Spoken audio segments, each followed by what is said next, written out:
Well, talking of climate change, the weather on these high passes change every 10 minutes. It's now snowing as we descend. Now, in these high Himalayas, our glaciers, you can see there, are melting very fast.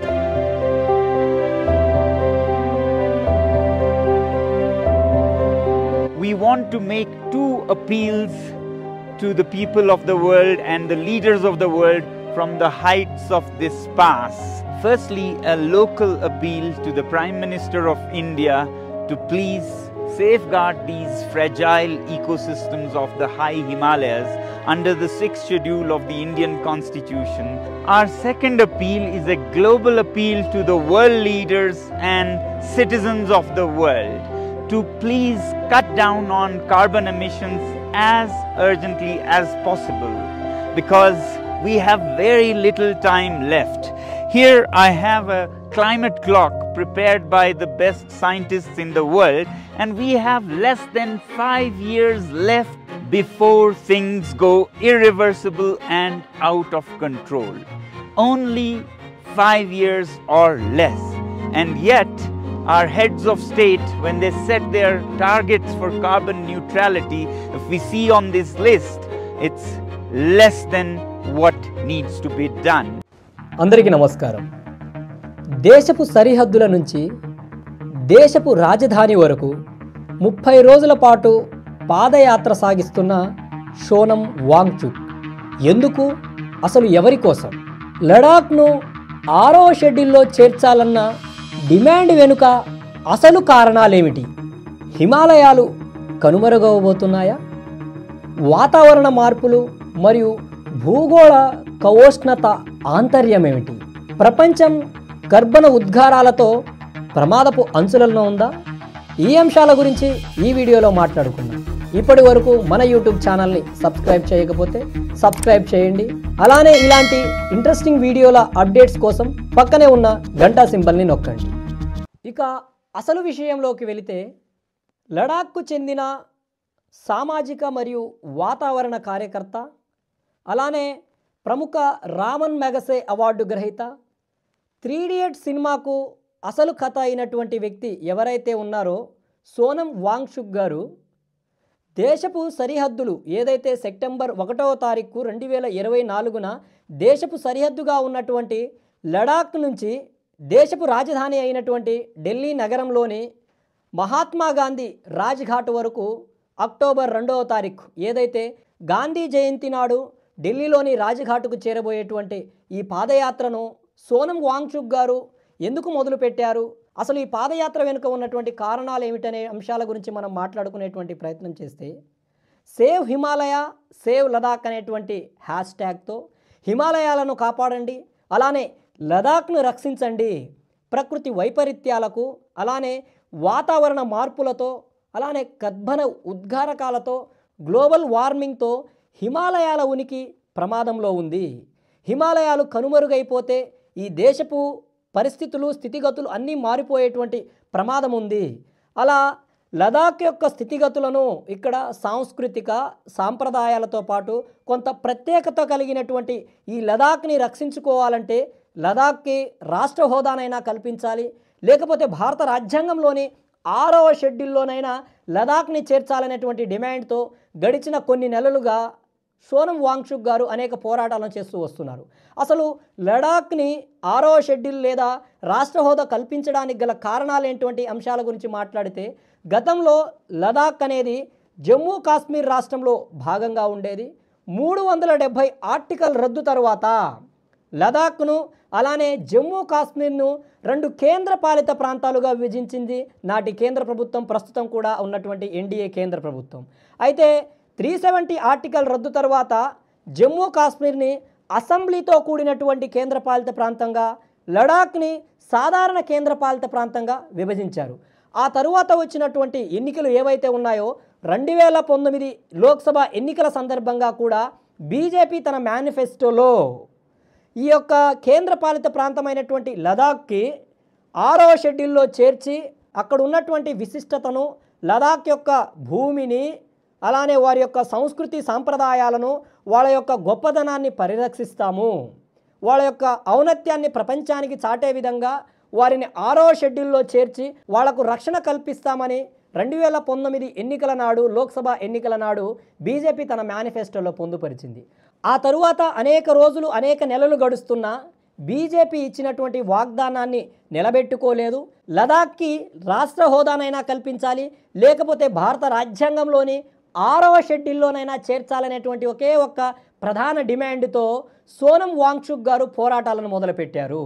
ఈ పోరాటాల ప్రభావం ఏదైతే ఉందో చిన్న చిన్నగా ప్రారంభమై నేడు దేశవ్యాప్తంగా, అలానే అనేక దేశాలు కూడా లదాఖ్ యొక్క పోరాటాల గురించి మాట్లాడుకునే దిశగా తీసుకువెళ్ళాయంటే గ్రేట్ హిమాలయాలే దానికి కారణం. గడిచిన కొంతకాలంగా జరుగుతున్నటువంటి వాతావరణ మార్పులు కావచ్చు, కర్బన ఉద్గారకాలు కావచ్చు, లేకపోతే గ్లోబల్ వార్మింగ్ వల్ల హిమాలయాల స్థితిగతులు చాలా వేగంగా మారుతున్నాయి. హిమాలయాలు కరిగి అనేక ప్రాంతాలలో కొండ చర్యలు విరిగిపడడం కావచ్చు, లదాఖ్తో పాటు జమ్మూ కాశ్మీర్ కావచ్చు, అలానే ఉత్తరాఖండ్ కావచ్చు, ఇలా అనేక రాష్ట్రాలకు సంబంధించినటువంటి ఈ యొక్క హిమపాతం కరిగి, ఆ హిమపాతం కరగడం వల్ల కొండ చర్యలు విరిగిపడడం ఇలాంటి అనేక ప్రమాదాలకు కారణమవుతున్నాయి. ఈరోజు భారతదేశపు వాతావరణ మార్పులకు, సమశీతోష్ణ స్థితికి, అలానే ఇక్కడ వర్షాధారానికి ప్రధానమైనటువంటి హిమాలయాలు కనుమరుగైతే ఈ దేశపు ఉనికికి, ఈ దేశపు వ్యవసాయానికి, ఈ దేశపు స్థితిగతులకే ప్రమాదం ఏర్పడేటువంటి అవకాశం ఉంది. కాబట్టి లదాఖ్కి ఈ యొక్క ప్రత్యేక హోదాని ఏదైతే 6వ షెడ్యూల్లో చేర్చడం వల్ల, లేకపోతే రాష్ట్ర హోదా కల్పించడం వల్ల లదాఖ్కి కావలసినటువంటి పరిస్థితులను ఆ ప్రాంత ప్రజలే నిర్ణయించుకోగలుగుతారు. ఈరోజు కేంద్రపాలిత ప్రాంతం అవడం వల్ల ప్రతి నిర్ణయాన్ని కూడా కేంద్ర ప్రభుత్వమే తీసుకుంటుంది. ఇక్కడ కేంద్ర ప్రభుత్వ సహకారంతో ప్రకృతి వనరులను కొందరు కార్పొరేట్స్ ఇష్టానుసారంగా తవ్వుకొని ప్రకృతి వైపరీత్యాలకు కారణమవుతున్నారు.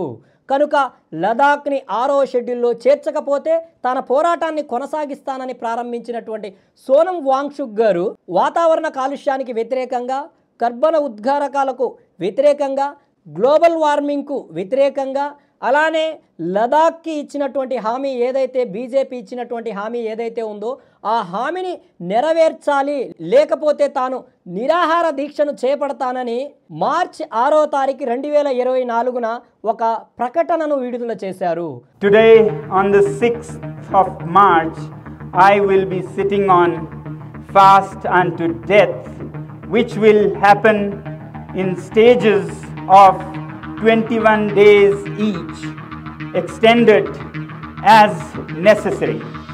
21 days because this happens to be the longest fast that Mahatma Gandhi kept during the independence movement of India.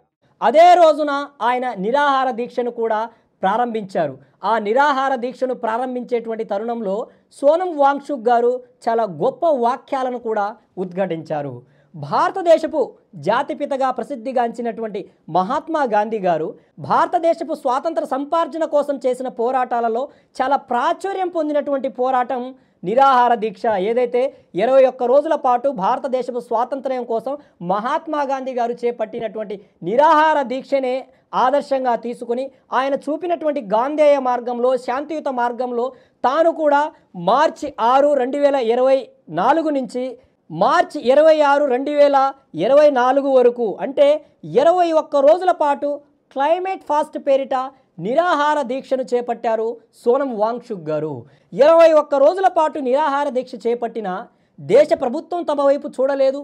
దేశ ప్రభుత్వం తమ కష్టాలను, తమ బాధలను, తమ ఎవరి కోసం పోరాటం చేస్తున్నాం, దేనికోసం పోరాటం చేస్తున్నామనే అంశాన్ని కనీసం కేంద్ర ప్రభుత్వానికి సంబంధించినటువంటి ప్రధానమంత్రి కావచ్చు, ఆనాడు ఉన్నటువంటి ప్రస్తుత హోంమంత్రి కావచ్చు, కనీసం తమ పోరాటానికి సంఘీభావాన్ని కూడా తెలపకుండా, తమ పోరాటం ఎందుకు చేస్తున్నాం, దానికి సంబంధించినటువంటి విషయాలను కూడా తెలుసుకోకుండా ఈరోజు లదాఖ్ని ఈ దేశంలో భాగం కాదా, లదాఖ్ ప్రజలు ఈ దేశం యొక్క అస్తిత్వం కాదా, ఈ దేశపు భాగం కాదా అనే విధంగా భారత ప్రభుత్వం తమ పట్ల చిన్న చూపు చూపిస్తూ ఉంది. కనుక నా ప్రాణం పోయేంత వరకు కూడా లదాఖ్కి 6వ షెడ్యూల్లో చేర్చేంత వరకు తన పోరాటాన్ని కొనసాగిస్తానన్న సోనం వాంగ్చుక్ గారు నిరంతరం ఆ యొక్క 21 రోజుల పోరాటంతోనే తన యొక్క పోరాటాన్ని ఆపివేయకుండా ఆ తరువాత కూడా అనేక సంఘాలు, అనేక విద్యార్థులు, అనేక పోరాట ఉద్యమకారకులు అనేక విధాలుగా ఆ యొక్క నిరాహార దీక్షను సుమారు 60 రోజుల వరకు కొనసాగించారు. ఆ 60 రోజుల పోరాటం తరువాత 30 రోజుల పాటు దేశపు సరిహద్దుల నుంచి దేశపు రాజధాని వరకు ఈ యొక్క పాదయాత్రను ప్రారంభించి మహాత్మా గాంధీ చూపిన మార్గంలో ఈ దేశానికి, ఈ దేశ ప్రభుత్వానికి లదాఖ్ యొక్క అస్తిత్వం, లదాఖ్తో పాటు లదాఖ్ని పరిరక్షించకపోతే హిమాలయాలు కూడా ప్రమాదంలో పడేటువంటి అవకాశం ఉంది. కాబట్టి హిమాలయాలు ప్రమాదంలో వెళితే ఈ దేశపు అస్తిత్వానికే ప్రమాదంగా ఏర్పడుతుంది. కాబట్టి తక్షణమే సేవ్ హిమాలయ, సేవ్ లదాఖ్ అనేటువంటి ఒక హ్యాష్ ట్యాగ్తో తన యొక్క పాదయాత్రను ప్రారంభించారు సోనం వాంగ్చుక్ గారు. అయితే సోనం వాంగ్చుక్ గారి ప్రధానమైన డిమాండ్ ఏదైతే ఉందో లదాఖ్ని 6వ షెడ్యూల్లోకి చేర్చాలనేటువంటి డిమాండ్ వెనుక అసలు కారణాలు ఏమిటనేటువంటి అంశాలను అన్వేషిస్తే భారత రాజ్యాంగంలోని 5వ షెడ్యూల్ మరియు 6వ షెడ్యూలు గిరిజన ప్రాంతాలకు సంబంధించినటువంటి పాలనపరమైనటువంటి నిర్ణయాలను నిర్దేశిస్తున్నాయి. 5వ షెడ్యూల్లోని రాష్ట్రాలైనటువంటి ఆంధ్రప్రదేశ్ కావచ్చు, తెలంగాణ, గుజరాత్, జార్ఖండ్, ఛత్తీస్గఢ్, హిమాచల్ ప్రదేశ్, మధ్యప్రదేశ్, మహారాష్ట్ర, ఒడిస్సా మరియు రాజస్థాన్లకు సంబంధించినటువంటి గిరిజన తెగల యొక్క అస్తిత్వాలను, వారి యొక్క సంస్కృతి సాంప్రదాయాలను భిన్న సమాజం కంటే చాలా డిఫరెంట్గా ఉంటాయి. కాబట్టి వారిని పరిరక్షించాలంటే ఒక ప్రత్యేకమైనటువంటి చట్టం, ప్రత్యేకమైనటువంటి షెడ్యూల్ కావాలనేటువంటి ఒకే ఒక ముఖ్య ఉద్దేశంతో ఈ యొక్క రాష్ట్రాలలో అక్కడక్కడ గిరిజన తెగలు ఉన్నారు. కాబట్టి ఈ యొక్క రాష్ట్రాలను 5వ షెడ్యూల్లోకి చేర్చి ఆ యొక్క రాష్ట్రాలలో ఉన్నటువంటి గిరిజన తెగల యొక్క బాధ్యత పూర్తిగా గవర్నర్ యొక్క ఆదేశానుసారం గవర్నర్ పాలనలోనే ఆ యొక్క గిరిజన తెగల జాతులు ముందుకు కొనసాగబడుతూ ఉన్నాయి. అలానే 6వ షెడ్యూల్ ఏమిటంటే ప్రధానంగా 6వ షెడ్యూల్లోని ఉన్నటువంటి రాష్ట్రాలు అస్సాం కావచ్చు, మేఘాలయ కావచ్చు, త్రిపుర కావచ్చు, మిజోరాం కావచ్చు. ఈ రాష్ట్రాలు అలానే ప్రధానంగా ఇక్కడ ఉన్నటువంటి జనాభా అత్యధిక శాతం గిరిజన తెగల ప్రజలే ఉన్నారు. కాబట్టి ఇక్కడ పాలనపరమైనటువంటి వ్యవహారాలు ఏవైతే ఉన్నాయో ఇటు గవర్నర్ చేతిలో కానీ ఆ రాష్ట్ర ప్రభుత్వం చేతిలోనూ కానీ పెట్టకుండా అక్కడే స్థానికంగా ఉన్నటువంటి స్థానిక ప్రభుత్వాల ద్వారానే ఈ యొక్క ప్రాంతాల్లో పాలన కొనసాగించబడుతుంది. ఇక్కడ పాలనపరమైనటువంటి వ్యవహారాలతో పాటు వారికి ఎటువంటి పాలన వ్యవస్థ కావాలి, వారికి ఎటువంటి నిర్ణయాలు తీసుకోవాలనేటువంటి ప్రతి అంశం కూడా వారే స్వతంత్రంగా తీసుకోగలుగుతారు. కాబట్టి 2019 ఎన్నికల నాడు బీజేపీ తన మేనిఫెస్టోలో ఇచ్చినటువంటి లదాఖ్కి 6వ షెడ్యూల్లో చేరుస్తామన్నటువంటి హామీని నెరవేర్చుకొని లదాఖ్ యొక్క అస్తిత్వాన్ని కాపాడాలి. ఈ యొక్క 6వ షెడ్యూల్లో లదాఖ్ని చేర్చడం వల్ల లదాఖ్ యొక్క వాతావరణ స్థితిగతులు కావచ్చు, లదాఖ్ యొక్క భూమి కావచ్చు, లదాఖ్ యొక్క విశిష్టత కావచ్చు, లదాఖ్ యొక్క ప్రత్యేకతలు కావచ్చు, ఇక్కడ అనేక తెగలకు చెందినటువంటి ప్రజలు ఉన్నారు. కాబట్టి వారి యొక్క మనుగడకు ప్రమాదం ఏర్పడకుండా తమ పాలనపరమైనటువంటి హిల్ డెవలప్మెంట్ కార్పొరేషన్కు సంబంధించినటువంటి నిర్ణయాలను తామే తీసుకొని తమ పాలనను తామే కొనసాగించబడతాం. తమ పాలనతో ఈ దేశాన్ని, ఈ దేశపు అస్తిత్వాన్ని, ఈ దేశపు హిమాలయాలను తాము కాపాడుకోగలుగుతామని సోనం వాంగ్చుక్ గారు అనేక సందర్భాల్లో తన ప్రసంగాలలో తెలియజేస్తూ వస్తున్నారు.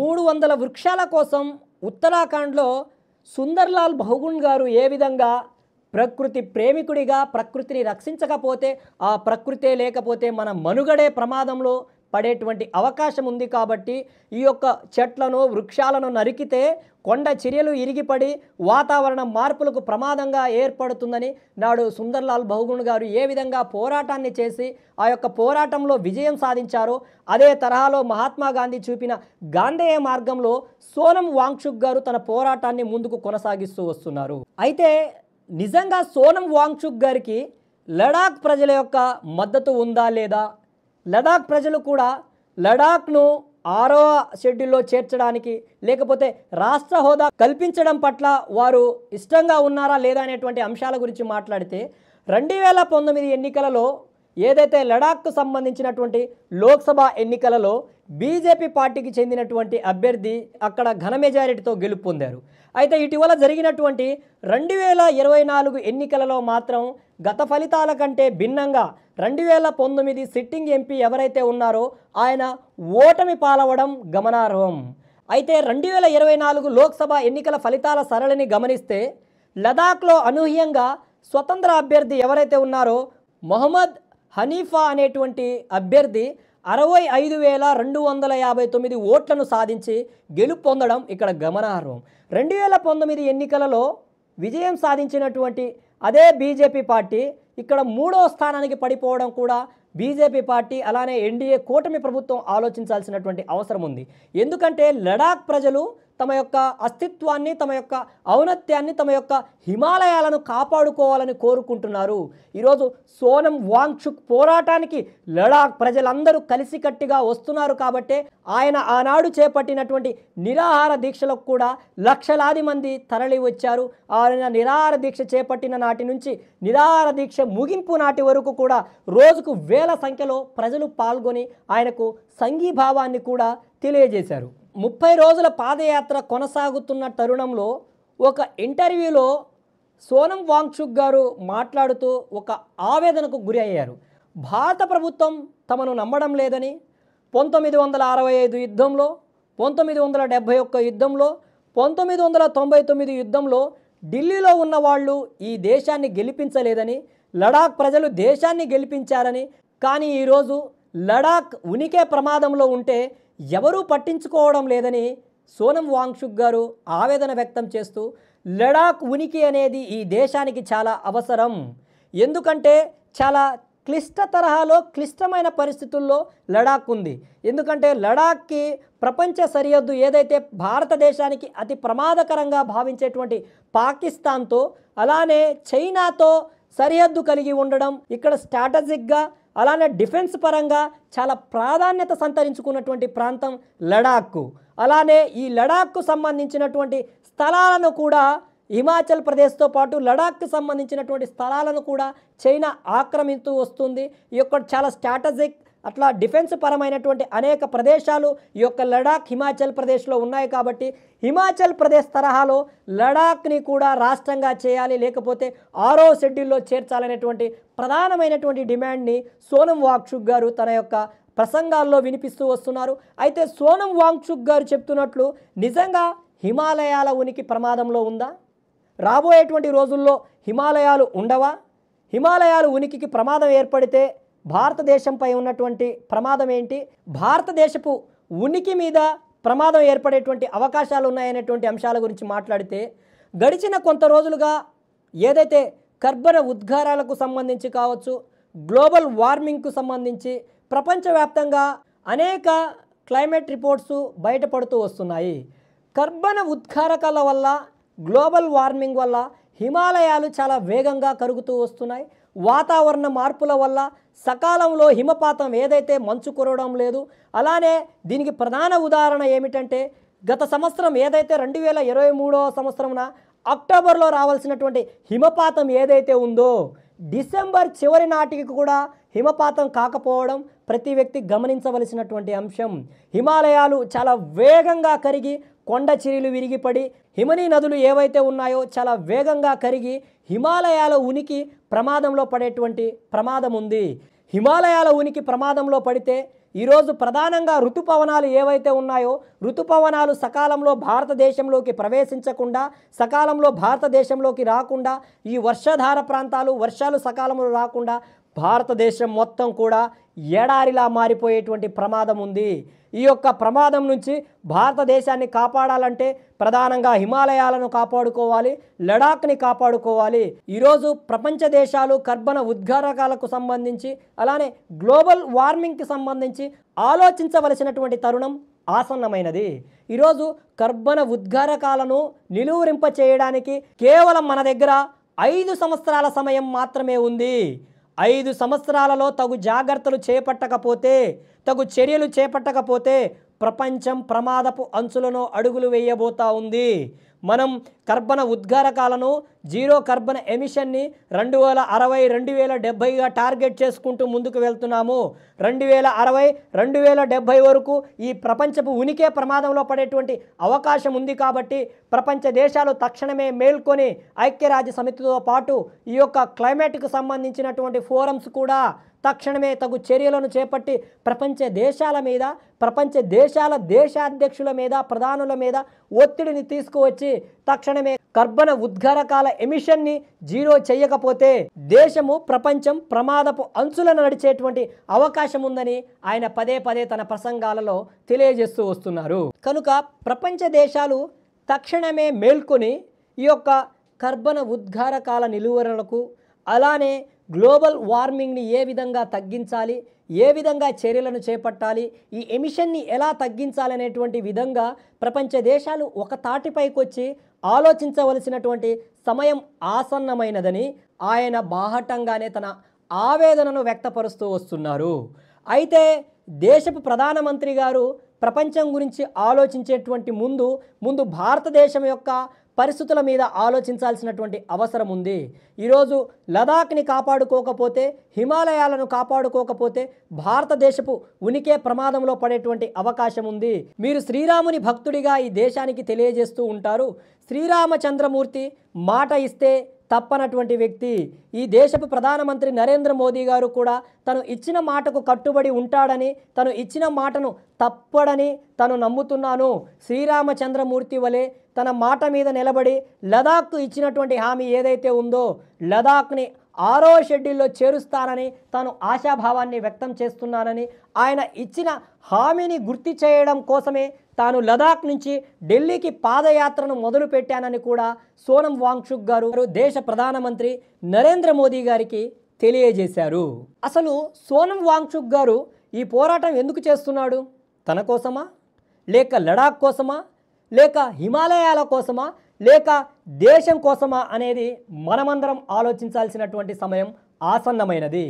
ప్రకృతి విధ్వంసానికి వ్యతిరేకంగా ఆయన సాగిస్తున్న పోరాటం మన కోసం, మన భవిష్యత్తు కోసం, మన బిడ్డల భవితవ్యం కోసం అనేది మనమందరం ఆలోచించాలి. నా మద్దతు మాత్రం నిజమైన భారతీయుడు ఈ దేశపు వాతావరణ స్థితిగతులపై, ఈ దేశపు వాతావరణ మార్పులపై, ఈ దేశపు అస్తిత్వంపై పోరాటం కొనసాగిస్తూ ఈ దేశం కోసం నిరంతరం తపిస్తున్న నిజమైన భారతీయుడు సోనం వాంగ్చుక్ గారికే నా యొక్క మద్దతు ఉంటుంది. ఆయన పోరాటంలో నేను కూడా భాగమవుతా. మీరు కూడా ప్రకృతి ప్రేమికుడు, భారతదేశపు నిజమైన భారతీయుడు సోనం వాంగ్చుక్ గారికి మీ మద్దతును తెలియజేయాలనుకుంటున్నారా? ఇక ఆలస్యం ఎందుకు? తక్షణమే ఈ వీడియో కింద ఉన్నటువంటి కామెంట్ సెక్షన్లోకి వెళ్ళి మీ యొక్క భావాలను పంచుకోండి. మీరు ఈ దేశం పట్ల, లదాఖ్ పట్ల, ఈ లదాఖ్ ప్రజల పట్ల, హిమాలయాల పట్ల ఏ విధంగా మీరు ఆలోచిస్తున్నారు? అలానే ప్రపంచంలోనే అతి ఎత్తైన మోటరబుల్ రోడ్స్ అయినటువంటి హిమాలయాలలో ఉన్నటువంటి లదాఖ్ ఏదైతే ఉందో, ప్రపంచ పర్యాటకులకు కేంద్రమైనటువంటి హిమాలయాలను కాపాడుకోకపోతే అంతరించిపోయిన తర్వాత లడాక్ అంతరించిపోయిందే. లడాక్ని ఏ విధంగా చూడాలి? ఈరోజు మ్యూజియంలో లడాక్ యొక్క చిత్రపటాలను ఏర్పాటు చేసి లడాక్ ఈ విధంగా ఉండేది, ఈ విధంగా ఉండేదని తెలియజేసుకునే పరిస్థితులకు మనం దిగజారకూడదు. ఏదైతే చంద్రమండలాలని పోలినటువంటి లామాయూర్ భూములు ఏవైతే ఉన్నాయో, మనం నిజంగా చంద్రమండలంపై ఉన్నామా? చంద్రమండల తరహాలో ఇక్కడ ఉన్నటువంటి ఈ యొక్క ఉపరితల భూములు ఏ విధంగా ఉన్నాయనేటువంటి ప్రకృతి మనం కాపాడుకోవాలంటే తప్పకుండా ఈ పోరాటంలో మీరు కూడా భాగస్వామ్యం అవ్వవలసినటువంటి ఆవశ్యకత ఉంది. అలానే లడాక్ యొక్క పోరాటానికి, సోనం వాంగ్చుక్ పోరాటానికి మద్దతు తెలియజేయాలనుకున్న వారు మీ యొక్క భావాలను తెలియజేయండి.